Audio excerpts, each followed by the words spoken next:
서울에 혼자 올라와 고시원에 살 때 즐겨보던 드라마가 있었습니다. 혼자 타지에 와서 고향에 대한 그리움이 가득했던 때입니다. 이 드라마를 보면서 혼자 침대에 누워 눈물을 흘리기도 했던 것 같습니다. 아마 그들의 처지와 저의 처지가 비슷해서 그랬던 것 같습니다. 그 드라마는 바로 응답하라 1994입니다. 이 드라마에 나오는 주인공들도 고향을 떠나서 타지에서 생활하는 모습을 보여주고 있습니다. 이 드라마를 볼 때 몇 가지 기억에 남는 장면들이 있습니다.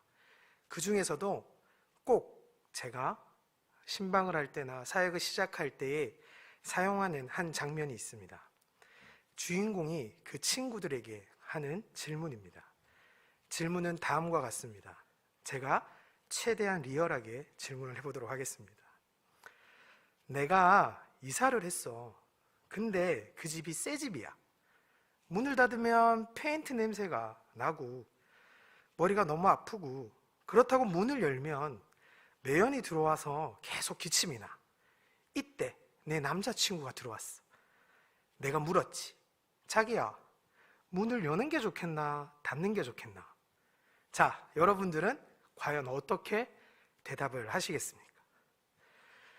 사실 이때 이 당시는 남자와 여자의 성향 차이로 이 질문을 냈습니다. 하지만 드라마를 끝까지 보신 분이라면 남자와 여자의 차이가 아니었습니다.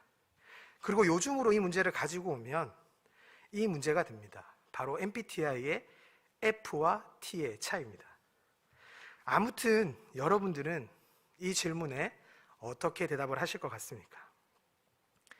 이 드라마에서 질문했던 주인공은 T의 성향을 가지고 있던 자였던 것 같습니다.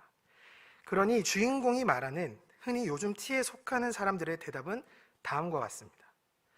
창문을 열고 닫고가 중요한 게 아니야. 페인트 냄새와 매연 때문에 내 상태, 내가 아프니 힘든 상태를 알아봐 주는 것, 그것을 물어봐 주는 게 매우 올바른 답이야. 그러니 정답은 너 아픈 건 괜찮아? 라는 답을 해야 한다는 것입니다. 아마 지금 여기 앉아 계신 분들도 저게 말이 되나? 아니지, 저게 맞지? 의견이 갈릴 것 같습니다.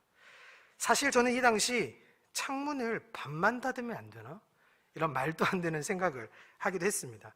사실 이것도 열고 닫고에 집중을 했던 거죠. 참고로 저는 F입니다. 이 질문을 보면 참 재미있습니다.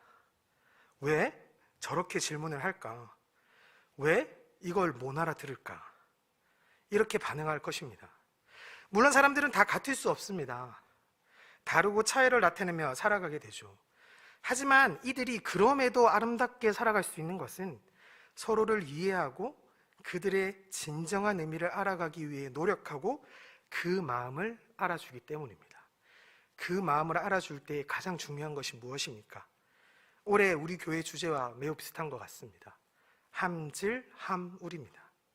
함께 즐거워하고 함께 슬퍼하는 공동체, 그 공동체가 아마 이런 공동체가 아닐까 생각을 해봅니다. 이러한 공동체에 전하고자 하는, 서로가 말하고자 하는 것을 알아가는 것은 매우 중요합니다. 이와 같이 서로 알아가고 이해하고 노력한다면 진정한 함질함울이 가능해지는 것입니다. 그리고 그것을 넘어 하나님께서 우리에게 무슨 말씀을 하고 계신지, 지금 우리에게 어떠한 것을 전달하고 계신지 우리가 제대로 알아가는 것도 매우 중요합니다. 분명 우리의 표현과 조금 다르고 우리의 생각과 조금 다를 수는 있지만 최고의 것을 주시는 주님 그분을 신뢰하고 그분께 허락하신 귀한 우리 공동체 가운데 노력하고 실천하며 우리의 신앙을 지켜나가야 하는 것입니다. 그런데 이런 말을 듣다 보면 이러한 일이 가장 빈번하게 일어나는 곳이 떠오릅니다. 내 말은 그게 아닌데, 마음은 그렇지 않은데, 여러 가지 복잡한 감정이 자주 드러나는 곳, 여러분들은 어디가 떠오르십니까? 바로 가족입니다. 나를 가장 사랑하는 공동체, 하지만 이상하게 상처도 많이 받게 되는 공동체, 그러나 없어서는 안 될 공동체, 바로 그 공동체, 가족입니다. 오늘 설교의 제목인 이 오이코스의 뜻이 바로 가족입니다. 고대 그리스 때부터 사용되었던 단어이고요. 고대 그리스 로마 문화권에 있던 사람들은 이 단어를 매우 친숙하게 사용했습니다. 아주 작은 공동체, 도시를 이룸에 있어서 필요한 공동체, 바로 오이코스입니다. 이러한 오이코스가 모이고 모여 큰 도시를 이룬다 말합니다. 근데 이 가족을 뜻하는 오이코스가 그들에게 우리가 알고 있는 가족의 개념을 조금 더 넘어서는 개념을 가지고 있었습니다. 그 이상의 의미를 가지고 있었던 겁니다. 아리스토텔레스는 정치학에서 정치의 최소 단위는 오이코스라 이렇게 말하기도 했습니다.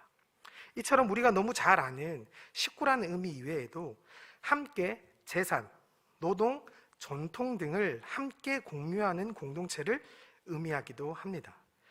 단순히 혈통적인 직계 가족이 아닌 재산과 일터가 공유되며 함께 살아가는 사람들도 이 오이코스에 포함이 된다는 것입니다. 특별한 관계를 맺고 있는 공동체이죠. 같은 목적 혹은 같은 노력과 마음이 있어야 하는 것입니다. 그들은 많은 것을 공유하고 있고 그 가운데 마음을 맞춰가는 일 또한 많을 것입니다. 그리고 그 최소 단위가 되는 이 오이코스가 제대로 서게 되면, 하나하나 모이게 되면 큰 도시가, 큰 하나님의 나라가 되게 되는 것입니다. 이러한 오이코스를 말씀을 통하여서도 주님께서 사용하셨습니다. 대표적으로 마태복음 16장 18절의 말씀입니다. 마태복음 16장 18절의 말씀입니다. 또 내가 내게 이르노니 너는 베드로라. 내가 이 반석 위에 내 교회를 세우리니 음부의 권세가 이기지 못하리라. 여기서 교회를 세우리니, 세우리라는 동사에 오이코스를 원형으로 쓰며 오이코스를 만들겠다는 뜻은 오이코도메오라는 단어를 사용하였습니다. 무슨 말이냐면 교회를 오이코스를 통하여서 세우겠다 말씀하신 것입니다. 특별한 관계를 가진 사람들로 내가 이 교회를 세워나가겠다, 예수님께서 말씀하신 것입니다. 그리고 그 특별한 관계는 교회의 가장 작은 공동체임을 주님께서는 우리에게 알려주고 있습니다. 하지만 우리가 너무나도 잘 알고 있는 것처럼 같은 목적과 방향성을 가진 사람들이 모이기란 정말 쉽지 않습니다. 그렇게 우리는 그러한 공동체가 자연스레 생긴다 생각하기보단 우리가 만들어가야 하며 노력해야 하며 우리가 힘써 일해야 한다는 것을 너무나도 쉽게 알 수 있습니다. 서로의 마음을 알아가는 과정이 우리에게 필요한 것입니다. 이러한 노력이 없이는 그러한 공동체가 만들어질 수 없습니다. 주님 또한 제자들에게 계속해서 그것을 가르치셨습니다. 주님이 누구와 함께 하셨고 그들과 무엇을 함께 하셨는지 제자들에게 매일매일 보이셨습니다. 그들과 대화하시는 모습, 함께 살아가는 모습을 보이셨습니다. 끝까지 알려주셨습니다. 그렇게 공동체를 만들어 가야 된다, 우리에게 알려주셨습니다. 십자가의 사건을 감당하기 전까지 주님은 매일매일 반복해서 이 사역을 감당하셨습니다. 우리가 누구의 옆에 있어야 하는지, 누구와 함께 해야 하는지, 또한 그것을 준비함에 있어 공동체와 어떤 마음을 나눠야 하는지 주님을 통해 우리는 배울 수 있는 것입니다. 우리 청년부 또한 교회의 한 공동체입니다. 또 그 공동체에서 3개의 청년 부서가 있습니다. 또 그 각 부서 안에 뜰과 팸과 가족이 있습니다. 이 가장 작은 공동체들이 모여서 정의교회를 이루고 또한 이 교회가 모여서 사회와 하나님의 나라를 만들어 가는 것입니다. 그렇기에 우리에게 주어진 이 오이코스의 공동체, 이 가장 작은 교회가 되는 우리 가장 가까이 있는 우리 이웃, 우리 동역자, 우리 친구를 우리는 기억하고 그들의 마음을 알아가기 위하여, 그들에게 내 마음을 전하기 위하여 노력하여 그 가족을 만들어 가야 된다는 것입니다. 그리고 그 가장 작은 공동체 가운데 우리 1년 주제인 함질, 화물이 넘쳐나야 합니다. 하지만 우리는 가끔 착각할 때가 있습니다. 로마서 12장 15절은 우리의 한 주제의 말씀입니다. 하지만 그 바로 위와 그 바로 아래를 보면 조금 다른 걸 볼 수 있습니다. 우선 15절의 말씀입니다. 즐거워하는 자들과 함께 즐거워하고 우는 자들과 함께 울라. 함께해야 하는 대상들 가운데 어떤 일들이 있다고 생각하십니까? 바로 그 대상들이 14절과 16절에 나타납니다. 너희를 박해하는 자를 축복하라. 축복하고 저주하지 말라. 16절의 말씀입니다. 서로 마음을 같이하며 높은 데 마음을 두지 말고 도리어 낮은 데 처하며 스스로 지혜 있는 체 하지 말라. 여러분들 이 말씀을 통하여서 무엇이 느껴지십니까? 어쩌면 우리는 우리끼리의 함질 함우를 생각할 수도 있습니다. 팔은 안으로 굽는다고 하죠. 그저 우리끼리 즐겁고 우리끼리 나누고 우리끼리만 적용하는 경우가 나도 모르게 우리 공동체 안에 생겨나게 되는 것입니다. 하지만 14절과 16절을 자세히 읽어보면 절대 그럴 수 없습니다. 우리와 조금 다른 상황에 있지만, 우리를 오히려 박해하는 사람들이지만 그들도 함께하는 무리에 포함된다는 것을 명확하게 말씀해 주고 계십니다. 또한 우리가 높은 곳을 바라보지 말고 낮은 곳으로 가라 합니다. 우리가 우월한 척, 지혜 있는 척 하지 말라 말씀하고 계시는 겁니다. 주님의 가르침은 세상에서 말하는 친교와 조금 차이가 있습니다. 우리만 잘하면 되지 않는가? 우리를 통하여 선한 영향을 끼치기 원하시는 거지 우리끼리만의 공동체를 만들길 원하지 않는다는 것입니다.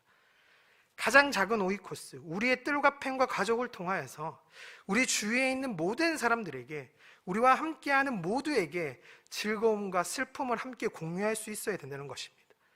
그리고 그것이 절대 우리끼리라는 모습으로 비춰져서는 안 된다는 겁니다. 절대 우리만 괜찮으면, 우리만 좋다면으로 끝날 수 없습니다. 주님은 그렇기에 이러한 오이코스들이 세워짐으로, 이러한 오이코스들이 훈련됨으로, 바르게 섬으로 교회가 된다 말씀하셨던 겁니다. 하지만 이런 오이코스가 아닌 조금 전 우리가 걱정했던 우리끼리의 모습을 갖출 때가 너무나도 많습니다. 오늘의 본문의 이야기입니다. 미가의 가족이 등장을 하죠. 그들은 분명 자신들의 가정이 잘 되게 하기 위해서 노력을 하고 또 노력을 합니다. 많은 것을 행하고 있습니다. 어떻게 해서든 신을 섬기고 신을 통해 복을 받으려는 모습을 보이고 있습니다. 하지만 거기에는 주님께서 말씀하신 함께 세워나가고 나누는 모습을 찾을 수가 없습니다. 그들은 그들의 방법으로 최선을 다해 하나님의 섬기는 모습을 나타냅니다. 하지만 정말 하나님을 진정으로 섬긴다면 절대 이럴 수 없습니다. 하나님의 방법과 하나님이 일러주신 방법으로 우리는 섬기며 나아가야 되는데, 그들은 자신의 멋대로, 자신이 편한 대로 그 모습을 만들어 간 것입니다. 그들은 두 가지의 큰 잘못을 보이고 있습니다. 첫째는 사람 간의 잘못된 교육입니다. 우리는 자라나면서 가족은 물론 많은 사람들에게 영향을 받으면서 신앙생활을 이어가고 있습니다. 매 순간순간 더 주님께로 나아가고 순종한다 고백하기 위해 나의 신앙을 돌아보고 훈련하는 삶을 살아내고 있습니다. 그 가운데 청년부에서 진행되는 여러 양육 프로그램도 있을 것이고, 또 각자가 최선을 다해 교회 밖에서 하는 여러 가지 신앙훈련도 있을 것입니다. 가까운 사람들을 통하여서 듣고 배우는 그러한 시간도 분명 있을 겁니다. 하지만 만약 이 배움의 기간이 유일하게 나에게 영양분을 공급하고 있는 이 통로가 잘못된 것이라면, 혹시 나도 알지 못하는 사이에 내가 잘못된 것을 바라보고 있다면 어떻게 될까요? 어쩌면 그 순간은 잘 넘어간다 생각될지도 모릅니다. 어쩌면 그 순간은 매우 만족스러울지도 모릅니다. 하지만 결과적으로는 결국 나의 신앙을 망치는 일이 되는 것입니다. 미가의 어머니는 미가에게 우상을 섬기고 만드는 것을 알려줍니다. 그리고 아들 미가를 제사장으로 세웁니다. 정말 하나님의 말씀을 조금도 지키지 않는 행동입니다.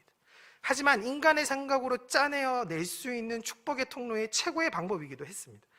이러한 신앙교육은 분명 아들 미가의 신앙교육에 좋지 못했습니다. 하지만 이것 말고도 더 큰 잘못을 먼저 저지르게 됩니다.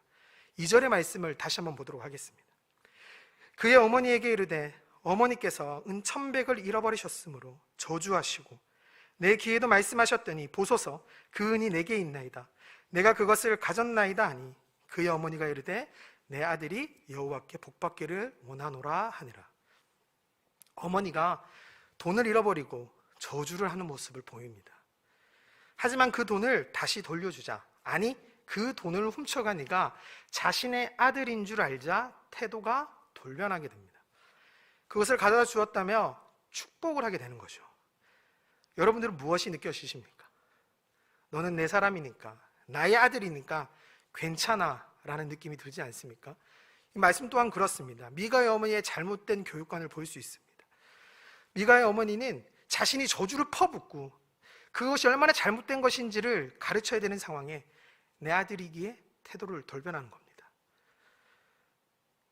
저에게는 5살 된 딸이 있습니다. 정말 이쁩니다. 말도 엄청 늘어서 저에게 위로의 말도 해줍니다. 이번 주 우리 교회에 있었던 특세를 가는 저에게 항상 잘 다녀오라며 고생했다며 위로를 해주기도 합니다. 이렇게 사랑스러운 모든 부분이 있지만 또 다른 면이 슬슬 자라고 있습니다. 바로 고집입니다. 아직 잘 모르는 나이기에 괜찮을 수 있다라고도 생각을 합니다. 하지만 자신의 입장에서만 이야기하는 것, 친구의 것을 빼앗는데 당연하게 여기는 것은 그 나이 때에도 분명히 알아야 된다 생각을 했습니다. 그래서 요즘 조금씩 훈육을 합니다. 둘이 앉아서 대화를 하지요. 가끔은 하기 싫다 울며 그냥 넘어가려 합니다. 저 또한도 마음이 불편합니다. 너무나도 이쁜데 내가 굳이 이렇게 잘못된 것을 말해줘야 할까? 저 또한 마음이 너무 편치 않아서 그때마다 와이프랑 이야기를 하게 됩니다. 지금은 그냥 넘어가는 것이 마음이 편할 수도 있고 서로에게 좋아 보이지만 이것이 잘못인지 모르고 이것이 남에게 피해가 되는지 모르고 지나간다면 이후에 우리 딸의 모습이 더욱 초라한 모습이 보이지 않을까? 억지로 딸의 태도를 바꿀 수는 없겠지요. 하지만 무엇이 잘못되었는지는 알려주어야 된다 생각합니다. 사실 이렇게 제가 시작하게 된 것도 말씀을 통해 그렇지 못한 여러 성경 인물들을 보았기 때문입니다. 대표적으로 엘리 대제사장이 있죠. 자신의 자녀들을 관리하지 못했을 때 결국 그 자녀들이 주님께, 그 주님의 그 제사에서 불에 타 죽는 그런 사건을 겪기도 됩니다. 미가의 어머니 모습은 무엇입니까? 아들이니까 괜찮아가 되는 겁니다. 그리고 그 잘못에 대한 가르침을 알려주지 않습니다. 자신의 방법으로 이 상황을 넘기려 하죠. 세상에서 이런 모습을 많이 보게 됩니다. 우리가 아닌 남은 배척하지만, 아니 전혀 돌보지 않지만 이중잣대의 모습으로 남들이 하면 손가락질, 우리가 하면 괜찮다라는 모습을 가끔 보입니다. 물론 맞습니다. 우리 식구가 중요하죠. 보다듬어야죠. 함께 해야 되는 대상이 맞습니다. 하지만 건강한 모습으로 우리를 지켜나가야 되는 것을 우리는 기억해야 되는 것입니다. 그러기 위해 함께 노력해야 됩니다. 가끔 상처가 되긴 하지만 상처를 주는 것으로 끝나는 것이 아닌 계속 함께 하는 것을 선택해야 합니다. 그 과정을 서로가 함께 견뎌내야 한다는 것입니다. 우리 공동체도 이런 모습을 보일 때가 있지 않습니까? 우리끼리인데 뭐 괜찮아 라고 하며 만족하고 있지는 않습니까? 또 이런 말을 하면 가끔 주위 사람들에게 정죄와 훈육만을 하는 사람들이 또 있습니다. 제가 말하는 것은 그것이 아닙니다. 여기서 말하는 것은 우리가 조금 아프고 어려움이 오더라도 서로 밀어주고 끌어주며 그 공동체가 함께 해야 되는 것을 말하고 있는 겁니다. 우리끼리의 가족이 되어서는 안 된다는 겁니다. 우리끼리라는 벽을 쳐서는 안 된다는 겁니다. 서로에게 선한 영향력을 끼치는, 그것을 넘어 동력자에게, 이웃에게 함께 걸어갈 수 있는 힘을 주는 우리가 되어야 한다는 겁니다. 이렇게 되면, 이렇게 우리 사람들만 챙기는 모습을 보이지 않게 된다면 우리끼리라는 말이 사라질 수밖에 없습니다. 왜냐하면 누구에나 열려있는 가족이 되기 때문이죠. 돈을 가진 자나 능력이 있는 자나 나와 맞는 자와만 어울리는 우리의 모습은 없어지게 될 것입니다. 내 마음을 전하고 그 마음을 이해하고 받아들이고 함께 가는 것을 노력하게 된다면 우리는 절대 우리끼리의 모임이 아닌 누구나 함께 할 수 있는 건강한 공동체를 만들어갈 수 있는 것입니다. 그리고 그런 공동체가 모여 건강한 사회, 주님 보시기에 합당한 하나님의 나라를 세워가는데 그 시작점이 된다는 것입니다. 그 시작은 지금 우리 옆에 앉아 있는, 우리와 가장 가까이 있는 우리 공동체로부터 시작이 되는 것입니다. 미가 가족의 두 번째 실수는 하나님의 마음을 알지 못했다는 것입니다. 우리 공동체는 철저하게 하나님의 나라를 살아가는 자들입니다. 그 가운데 우리에게 부어주실 하나님의 은혜를 누리며 나아갑니다. 우리가 연약하여 그것을 느끼지 못할 때도 있지만 항상 그것을 찾고 누리기 위해 노력해야 합니다. 하지만 미가 가족뿐 아니라 사사시대를 살았던 수많은 사람들이 이 마음을 누리지 못합니다. 그 결과가 바로 오늘 본문에 나왔던 6절의 말씀입니다. 그때에는 이스라엘 왕이 없었으므로 사람마다 자기 소견에 옳은 대로 행하였더라. 이것은 이 시대 때 이스라엘 백성들이 계속적으로 왕을 요구했기 때문에 나온 말입니다. 그리하여 사사기 뒤부터는 엘리 대제사장을 시작으로 서서히 왕을 세워나가는 역사를 우리는 찾아볼 수 있습니다. 그럼 왜 왕이 없다고 불평을 하게 되었을까요? 그건 사사시대에 주위 국가에서 계속 이스라엘을 공격하고 견제하였고 그것 때문에 너무나 또 힘들고 시달렸기 때문입니다. 어려웠기 때문입니다.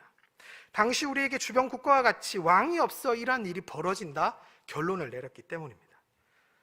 그렇다면 왜 하나님은 이들에게 왕을 처음부터 허락하지 않았을까요? 왜 출애굽도 시키셨고 40년 동안 광야도 인도하셨고 이스라엘 백성을 그 땅, 그 가나안 땅으로 넣어주시기까지 하셨는데 왜 남들 다 있는 왕은 허락하지 않았을까요? 정답은 간단합니다. 필요가 없기 때문입니다. 그럼 왜 필요가 없을까요? 그것은 하나님께서 이미 이스라엘의 왕으로 계셨고 함께 하셨고 이미 왕과 같은 존재로 그들과 함께 즐거워하며 함께 슬퍼하며 있었기 때문입니다. 하지만 백성들은 자신들의 눈에 보이는 왕이 필요했어요. 누가 봐도 키가 크고 어깨도 넓고 흔히 우리가 장군감이라 말하는 그 눈에 보이는 왕을 세워 주변 국가에게 과시를 해야 한다 생각했기 때문입니다. 그래서 이스라엘 첫 왕이었던 사울은 이러한 인간의 눈에 딱 맞는 왕이었습니다. 키도 컸고요, 어깨도 넓었고요, 정말 강력해 보이는 왕이었습니다. 하지만 다윗 왕은 어떠합니까? 주님께서 외모를 보시지 않으시고 중심을 본다 말씀하셨습니다. 이것이 정말 하나님께서 원하셨던 왕입니다. 하지만 인간들은 하나님께 그것을 요구하지 않았습니다. 하나님께서는 그렇게 우리와 함께하지 않으신다 말씀하신 겁니다. 이미 내가 너희와 함께하고 있고 함께 슬퍼하고 함께 즐거워하고 있는데 왜 왕이 필요한가? 주변 국가의 어떤 왕과도 비교할 수 없는 모습으로 내가 너와 함께 하는데 왜 너희는 왕을 필요로 하느냐?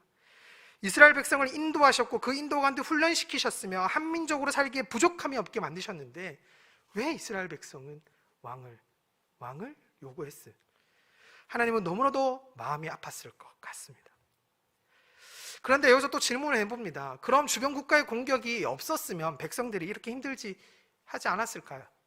사실 이스라엘 백성에게 주변 국가가 쳐들어오고 전쟁이 일어난 것은 이스라엘 백성이 하나님께 순종하지 않아서입니다. 하나님께서 처음부터 이방 국가와 아무런 관계도 맺지 말고 다 쫓아내라 말씀하십니다. 하지만 그들은 자신이 필요한 노예, 자신의 필요한 노동과 자신의 필요한 문화 때문에 그들을 쫓아내지 않습니다. 처음에는 선이 그어졌겠죠. 하지만 서서히 그 선이 허물어지기 시작합니다. 그리고 그들의 문화와 그들의 종교를 받아들이기 시작합니다. 왜? 인간이기 때문에, 연약하기 때문에. 하나님은, 우리의 왕 되신 하나님은 이 모든 것을 알고 있었습니다. 그렇기 때문에 사전에 우리 백성들에게 그렇게 해서는 안 된다 말씀을 하신 거죠. 다시 말해 이미 하나님께서 베풀으신 은혜를 온전히 받지 않고 그 순간 내가 편한 것을 선택했기 때문에 주변 국가가 쳐드는 결과가 나아지게 된 겁니다. 그 당시 그들을 쫓아내지 않은 것은 우리의 노예가 필요했다는 것, 우리의 필요가 있었다는 것을 우리는 볼 수 있습니다.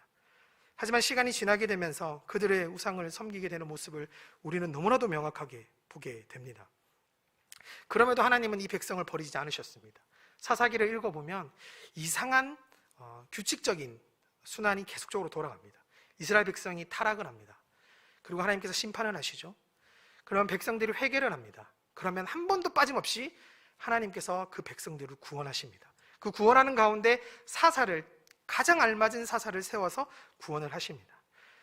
하나님께서는 이스라엘 백성이 아무리 말을 듣지 않고 이스라엘 백성이 아무리 제멋대로 살더라도 나의 백성, 나의 사랑하는 자이기 때문에 그들에게 계속 마음을 전하는 겁니다. 그런데 이스라엘 백성의 대답은 무엇이었습니까? 하나님, 필요 없습니다. 우리가 원하는 왕을 주십시오. 하나님의 마음과 은혜를 전혀 알지 못하고 필요로 하지 않습니다. 진정 의미가 무엇인지, 정말 나에게 주시는 것이 무엇인지를 조금도 고민하지 않는 겁니다. 그렇기 때문에 오늘 본문 6절이 등장하게 된 겁니다. 사사시대 때에는 6절과 같은 말이 전혀 나오지 않습니다. 하지만 사사기라는 제목에 걸맞는 사사의 시대 내용이 끝이 나고 17절부터 사사가 나오지 않는 부분에서부터 왕이 없었기 때문에 자기 멋대로 하였더라는 말이 나오는 것은 이 사람들이 사사시대를 통해서 하나님께서 우리에게 주신 은혜를 전혀 받아들이지 않고 있었다는 겁니다. 조금 여러분들에게 질문을 해보고 싶습니다. 어쩌면 우리 가운데도 이러한 모습이 있지는 않습니까? 하나님께서 우리에게 보내고 계신 그 마음과 은혜를 깨달지 못하고 세상에서 그 답과 해법을, 행복을 찾기 위해 노력하고 있지는 않습니까? 하나님께 때를 쓰고 있지는 않습니까? 하나님의 나라를 세워가겠다, 특별한 관계를 가진 우리에게 가장 중요한 것은 하나님의 마음, 하나님의 은혜를 알아가는 것입니다. 물론 어렵죠. 물론 힘듭니다. 답답합니다. 우리의 언어와 너무 달라요. 우리의 생각과 너무나도 다릅니다. 하지만 우리에게 최선의 것을 주신다고 하셨던 그 주님을 우리는 믿고 나아가야 합니다. 계속적으로 물음으로 말미암아 그분께 맡겨야 합니다. 훈련되어야 합니다. 그리고 그 힘든 과정 가운데 우리가 쓰러질 것 같은, 우리가 정말 더 이상 걸어가지 못할 때에 주님께서 허락하신 동력자, 오이코스, 가족이 함께 있다는 걸 보이시는 것입니다. 우리는 이러한 실수를 저질러서는 안 됩니다. 이러한 공동체가 되어서는 안 됩니다. 하나님보다 세상의 눈치를 보는 공동체가 되어서는 안 됩니다. 주님께서 원하시는 오이코스를 세워가야 하는 겁니다. 그렇다면 주님께서 원하는 그 작은 공동체, 오이코스는 어떠한 모습일까요? 주님께서 원하시는 오이코스를 가장 잘 나타내는 곳이 있습니다. 오늘 우리가 읽었던 에베소서입니다. 에베소서에서는 아주 건강한 공동체에 대한 설명을 하고 있습니다. 그중 2장 19절을 다시 한 번 더 봉독하도록 하겠습니다. 그러므로 이제부터는 너희는 외인도 아니요 나그네도 아니요 오직 성도들과 동일한 시민이요 하나님의 권속이라. 여기서 오이코스를 원형으로 사용하는 오이케이오이라는 단어가 나옵니다. 이 단어가 어디에 쓰였냐면 우리 한글로 번역하면 권속이라는 단어에 사용되었습니다. 하나님의 권속이란 말은 유대인에게만 사용되었던 말입니다. 왜냐하면 아브라함의 혈통적 후손인 유대인들이 자랑스러움을 나타낼 때 했던 말이죠. 다시 말해 나는 아브라함의 자손이야, 나는 아브라함의 혈통을 이어받은 자야 라고 내세울 때 했던 말이라는 것입니다. 하지만 오늘 본문을 통해서 무엇이라 하십니까? 너희는 외인도 아니요 나그네도 아니요 나를 믿고 나를 따르면 너희는 모두 하나님의 권속이라 이야기를 하시는 겁니다. 혈통을 넘어 예수 그리스도를 믿는 모든 자에게 적용됨을 이야기하고 있는 겁니다. 더 이상 구별 없음을 나타내고 있습니다. 누구나 특별한 관계를 가지는 공동체에 들어올 수 있다 말합니다. 이렇게 되면 그 미가의 가족이 얼마나 더 큰 잘못을 일으켰는지 알죠. 우리끼리의 공동체가 될 수가 없습니다. 예수님께서는 그렇게 말씀하신 적이 없다라는 것입니다. 그리하여 그 안에서 건물마다 그리스도께서 서로 연결하여 주 안에서 하나의 성전이 되게 하신다 말씀하고 있습니다. 우리끼리가 아닌 우리 모두가 되는 것입니다. 또한 이 특별한 관계에 하나님께도 함께하고 있음을 우리는 느껴야 합니다. 가끔 우리는 잊고 살 때가 많은 것 같습니다. 예전부터 너무나도 자주 들리던 말이 있죠. 썬데이 크리스천, 주일만 그리스도인. 이 말이 어쩌면 우리 모임 가운데, 우리의 오이코스의 공동체 가운데 주님을 빼놓았기 때문에 생긴 말이 아닐까 조심스럽게 생각해 봅니다. 우리가 열심히 하고 미가의 가족과 달리 주님의 말씀을 잘 지키며 나아가겠습니다 고백하지만 그럼에도 우리는 연약한 인간이기 때문에 실수하고 넘어지는 순간을 맞이하게 됩니다. 그때 우리는 주님과 함께하고 있음을 깨달아야 합니다. 하지만 우리는 주님께 가끔 이렇게 대답하죠. 주님, 세상 일은 제가 더 합니다. 대학교 과정 안 해보셨잖아요. 제가 더 잘 알아요. 요즘 회사 그렇지 않습니다. 요즘 사회생활 녹록치 않아요. 이 정도는 타협해야 합니다. 어쩔 수 없습니다 라고 나도 모르게 대답할 때가 있지 않습니까? 주님과 우리의 삶을 분리해서 이야기할 때가 있지 않습니까? 주님은 이 정의관에 계십시오. 정의관에서 기다려 주십시오. 제가 세상에서 6일 동안 열심히 살다 오겠습니다. 열심히 하고 올게요. 여기서 기다려 주세요. 이러한 태도를 우리도 모르게 취하고 있는지 우리는 고민해 봐야 합니다. 항상 예배 순서를 보다 보면 파송의 찬양이란 말이 있습니다. 이것을 궁금해하는 사람들이 너무나도 많습니다.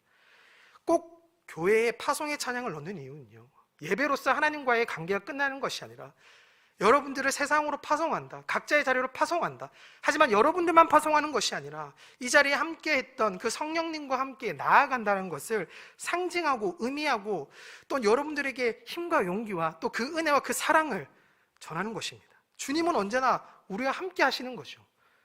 그런데 우리는 하나님과 함께함을 잊을 때가 너무나도 많습니다. 우리의 삶이 너무 바쁘고 너무 고단하여서 하나님과 나와 분리시킬 때가 너무나도 많은 겁니다. 주님께 물었으면 좋겠습니다. 주님께 간절해졌으면 좋겠습니다.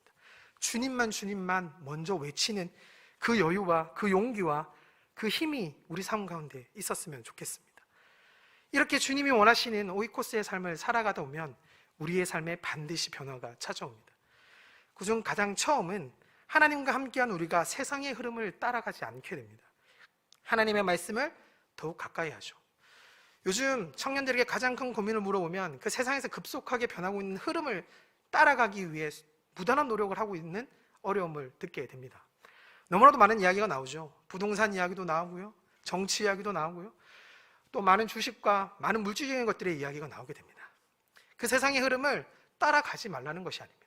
그 세상의 흐름보다 하나님과 함께하는 것에 우리가 집중을 먼저 하게 된다는 겁니다. 저는 여러분들이 세상에서 뒤처져서 사는 것을 원하지 않습니다.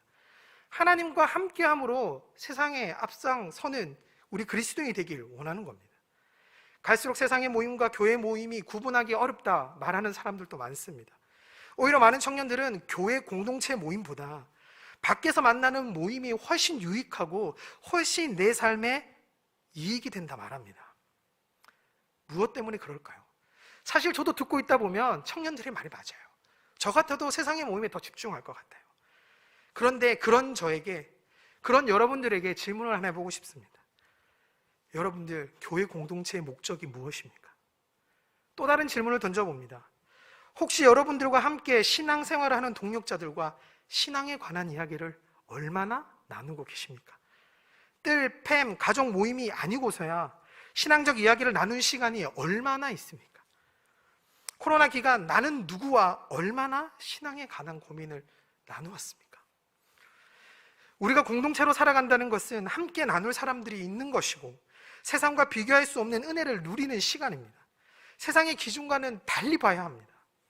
언제부턴가 내 마음에 더 효율적인 모임, 더 계산적으로 그 모임을 찾고 있다면, 내 필요한 모임만을 찾아가고 있다면 우리 이 시간 조금만 용기 내봅시다.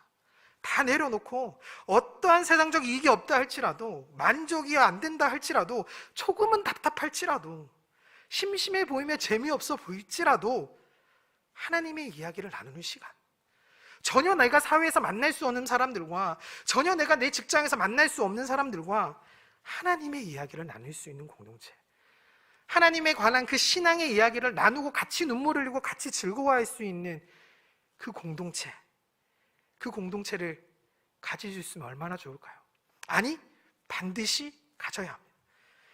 저는 2021년 우리 청년부의 사역을 한번 돌아본 적이 있습니다. 너무나도 감사했습니다. 최선을 다했고 정말 후회 없이 했던 것 같습니다. 하지만 한순간 하나님께 주신 마음이 있습니다. 우리 청년들이 얼마나 그들의 삶을 나누었니? 할 말이 없더라고요. 성경 통독을 해도 그 강의가 끝나면 카톡방을 없애곤 했습니다. 어떤 모임이 끝나면 그 프로그램이 끝났다 말했습니다. 하지만 어쩌면 더 중요한 것은 그 이후에 서로가 나누어야 될 것, 서로가 서로의 마음을 나누고 또 그 서로가 어떠한 경험과 어떠한 결과를 내고 있는지를 더 신경 써야 되지 않을까, 우리가 더 바라봐야 되지 않을까라는 생각을 하게 됩니다. 물론 어렵겠죠. 물론 분명 또 그 모임 가운데 또 많은 문제들이 나오게 될 겁니다. 하지만 우리가 올해 1년 함질함물로 살아가기로 이 교회가 방향을 잡았다면, 아니 우리가 그러한 삶을 살아내야 된다 고백하였다면 만들어 가봅시다. 1청년부, 2청년부, 3청년부 가운데 뜰과 팸과 가족 가운데 이러한 귀한 모임이 이어지길 원합니다. 이러한 귀한 역사가 일어나길 원합니다. 그러하기 위해서 2년에는 없었던 리더십 리트릿을 빨리 가지려고 합니다. 또한 이 교회의 방향을 제시할 수 있는 우리 담임 목사님과 그 시간을 가지고 정말 이 교회가 어디로 가길 원하는지, 또 이 교회가 어떻게 바라보고 우리 청년부가 어떤 것을 해야 되는지 조금씩 알아봐 보기를 원합니다. 우리가 좀 마음이 힘들 수도 있죠. 권사님께서도 기도해 주셨지만 지금 우리 청년부 목사님이 몸이 좀 불편해서 우리와 함께 하지 못합니다. 하지만 그렇다고 해서 교회에 절대 우리의 관심이 없는 것은 아닙니다. 담임 목사님께서 우리와 함께 예배하시고 또 우리와 신경 쓰시고 또 우리 리더 리트릿을 통하여서 계속 여러분들에게 비전을 제시하실 것입니다. 그 가운데 우리는 우리 공동체 가운데 무엇을 해야 될지, 무엇을 나눠야 될지, 무엇을 바라보아야 될지를 조금만 용기 내어서, 조금만 힘을 내어서, 조금만 힘을 더하여서 만들어가는 그런 귀한 공동체가 되었으면 좋겠습니다. 우리는 특별한 관계를 가진 자들이라 말합니다. 저절로 만들어지는 것이 절대 아닙니다.